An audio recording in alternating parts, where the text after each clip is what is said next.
Okay, so today we're going to tie a pheasant tail.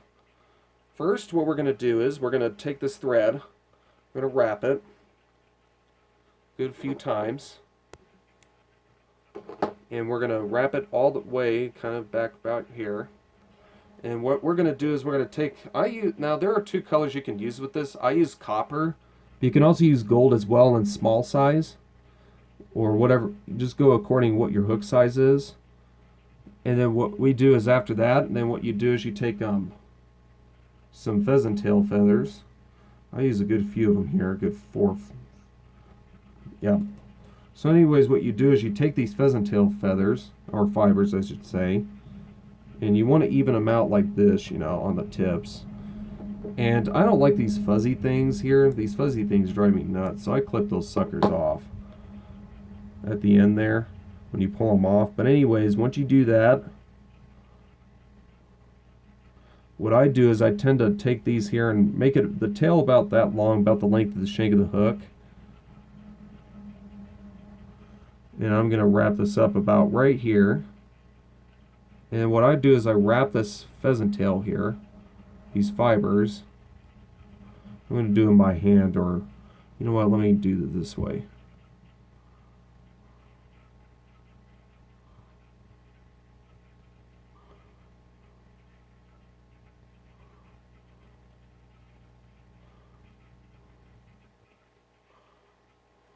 Okay, and what I do is I take this kind of screw that up here. Let me try that again.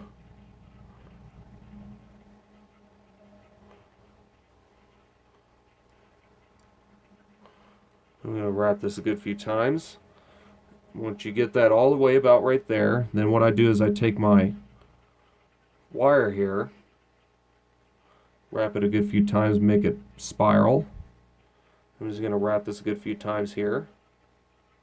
Then what I do is I take my wire here and just helicopter it out. And what I do is I then take a Peacock herl here, like this big old long herl. The longer ones make it easier to work with, so I do recommend the longer ones if you can get them, usually when I tie flies, but you don't have to, because this is going to only go for the thorax. But anyways, you want to make sure this thorax is pretty bulbous and kind of, you know, you want to make a good thorax on this thing. Make it kind of bushy. As you can see, I'm trying to tie it in on the bushy side up, so that's why it makes it kind of better looking, in my opinion. Better looking thorax. But anyways, once you tie that off, what I do is I take a good few wraps here. You can either break it off or snip it off like I did. If you break it off, be careful not to break the herl too much, because then it'll come undone. But anyways, once you do that, then what you do is you take so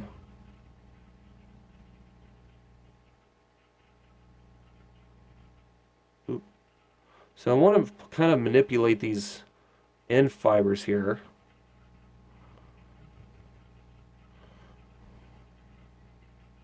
Oop, I messed that up. Kind of manipulate the fibers there. And what I do is I take those fibers and get 2 on each side when I have 4 like this. And what I do is I take those fibers, clip it just a little bit longer than the thorax itself. Get a little longer than that. Yeah, that's how you, and then what I do is after you do that, just whip finish like this a good few times. And then once you do that, what I do is I take just a teeny bit of head cement here, and I just put like a drop on the head here, on the whip finish knot there.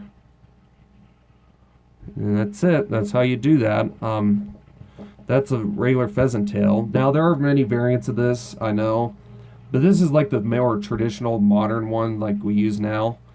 And I like this pattern. It's a good stable Betis pattern. I think it's one of my favorite ones, hands down.